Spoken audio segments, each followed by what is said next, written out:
60 minutos de noticias actualizadas. Conducción Gisela Bayona.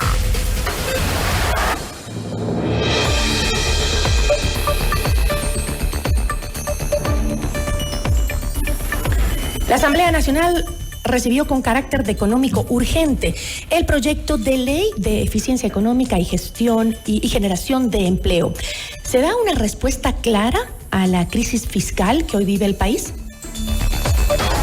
La entrevista a la carta, en diálogo directo con los protagonistas de los hechos. Nos acompaña a esta hora Osvaldo Landázuri, analista económico. ¿Cómo está? Muy buenas tardes, gracias por estar con nosotros. Hola Gisela, gracias por la invitación.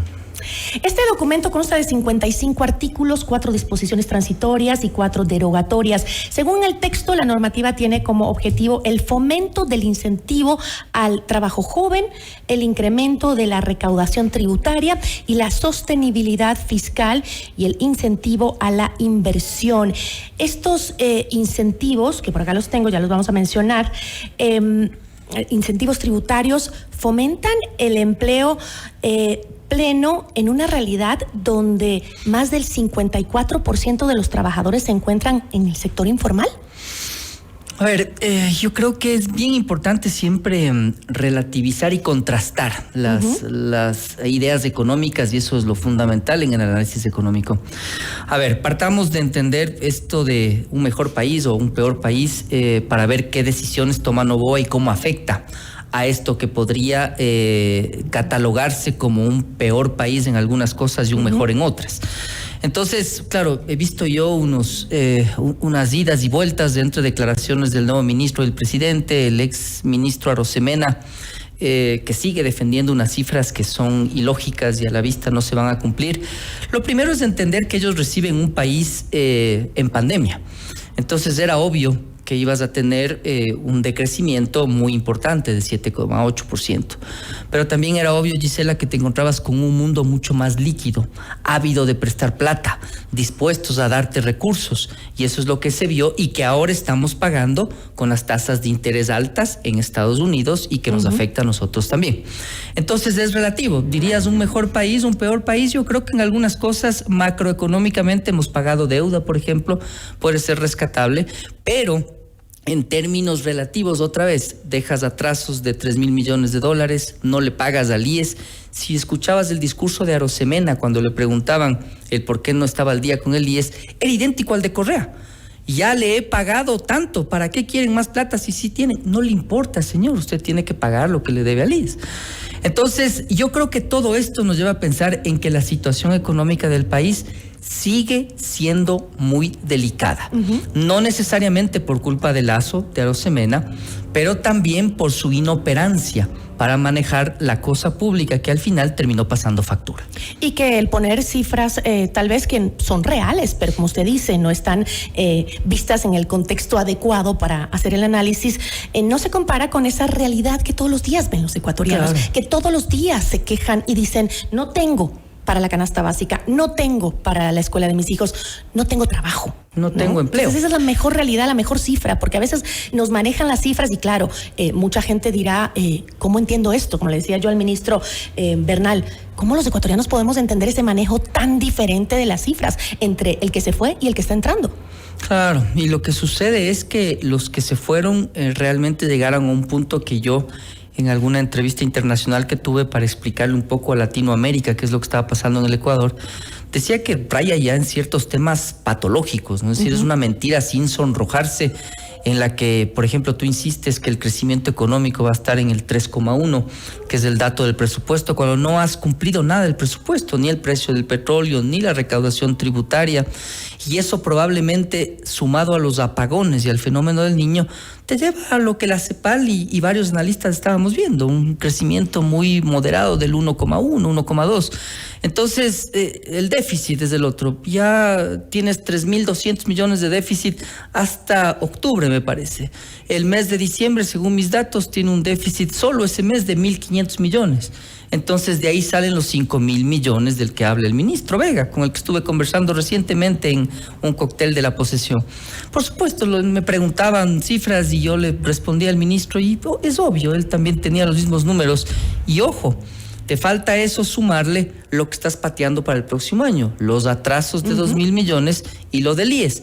Por eso es que algunos hablan de un déficit real de 8.000 millones de dólares, que es el que en estricto rigor deberías financiar. Entonces creo que ahí aclaras un poco las cifras que estamos viendo. Y frente a esto, pues el presidente planteó algunos incentivos. ¿Cómo estos incentivos al empresario van a solucionar la crisis fiscal que atraviesa el Ecuador? ¿Es posible? ¿Cómo lo ve usted? A ver, entendamos una cosa, Noboa es un gobierno de transición, él fue muy claro en advertirlo como tal, y por lo tanto aquí el resumen que yo lo tengo, tú también lo tienes, no tiene nada estructural atrás, ¿no? Estamos volviendo probablemente a tratar de arreglar en algo el flujo de caja, es decir... De tapar los huecos. Tapar los huecos, adelantando ingresos, por ejemplo, de las empresas, haciendo que la retención sea de manera directa por el agente activo, me parece que es la palabra, y no el pasivo. Es decir, antes lo que tú tienes era un cruce, te retienen en la fuente, tú pagas IVA, cruzas y dices, muy bien, esto es lo que queda a favor o en contra. Ahora lo que te dice el gobierno es, mire, usted, de acuerdo al promedio ecuatoriano, gana 4%, me parece, son los números que tenía el gobierno, de utilidad. Por lo tanto, si usted gana 4, pues lo que vamos a hacer es que me paga 3% cada mes. Eso no soluciona el tema del déficit fiscal. Lo que hace es que tú tengas un flujo más uniforme durante el año, y lo que sí hace también es afectar el flujo de las empresas, sobre todo desde el punto de vista del costo financiero. Tú no esperas a pagar el impuesto a la renta en marzo, sino que lo vas pagando de manera anticipada. Entonces, ¿cómo eso se contrasta con crear empleo joven, Gisela, sin reformas laborales?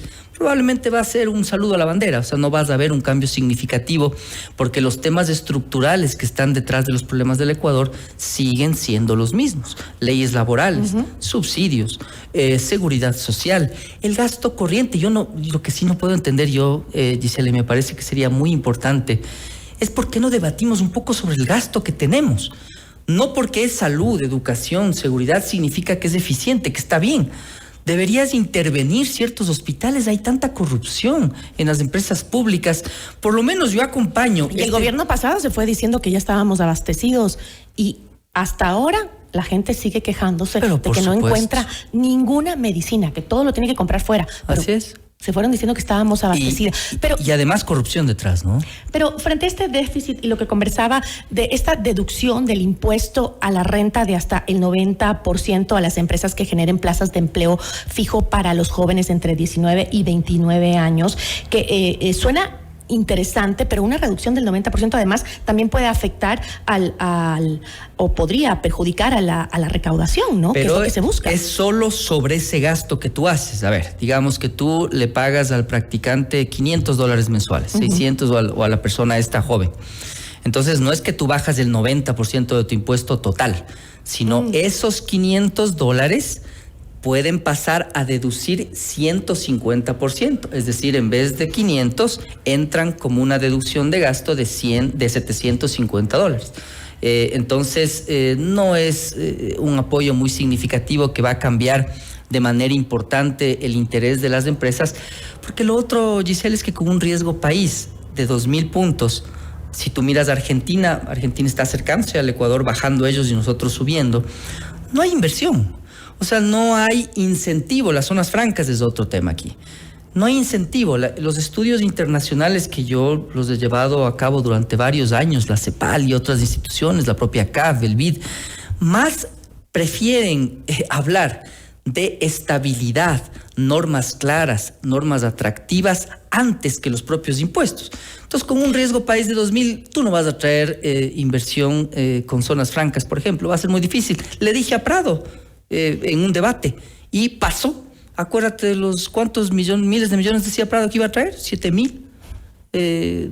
¿Y cuántos dieron en realidad? 700, 600. Y fundamentalmente. Pero estas alianzas, estas asociaciones contable público-privadas que se han hecho justamente para atraer, se plantean para atraer las inversiones, ¿cómo se van a promover para justamente ese fin? La mejor promoción es un país creíble, un país seguro, estable y seguro. Esa es la mejor promoción, Gisela. De ahí tú tienes minas, petróleo, pero también lo tiene Perú, también lo tiene Colombia, también lo tiene Chile. No eres el único. África también está buscando inversiones. Entonces, claro, a la hora de la hora, el inversionista lo que dice es yo veo. Acuérdate, incluso nos vendían humo diciendo tengo contratos de inversión, convenios de inversión. Y yo le explicaba a la opinión pública, le decía, no es que ese contrato significa una pistola. El convenio es la intención que tú tienes, pero siempre y cuando se dé que usted me ofrezca estabilidad en las normas jurídicas, que usted me ofrezca menos riesgo. Y lo otro, Gisela, que usted no sube el salario sin ningún sentido cada año. ¿Cómo compites con un salario que ahora es el doble del de Colombia? Y aún así te dicen, muy bien, compita con China, compita con Corea, compita. Tú le dices, perfecto, la competencia es muy sana. Pero igual en las condiciones, por lo menos. Entonces, realmente era un gobierno con una visión que terminó pagando un precio sumamente elevado.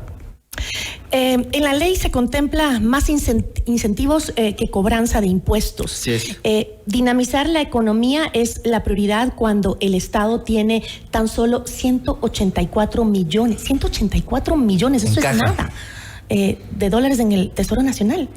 Sí, y realmente lo que creo yo que va a ser el grueso del aumento de la recaudación va a ser esta amnistía tributaria, que tiene unos tintes un poco delicados, porque bueno, primero no se explica tan claramente cómo va a ser, pero si tú te fijas, el gobierno está preveyendo que ese sea el grueso del aumento de la recaudación, y ahí están las empresas del Grupo Noboa como unos de los deudores más importantes, de 80 y algo millones.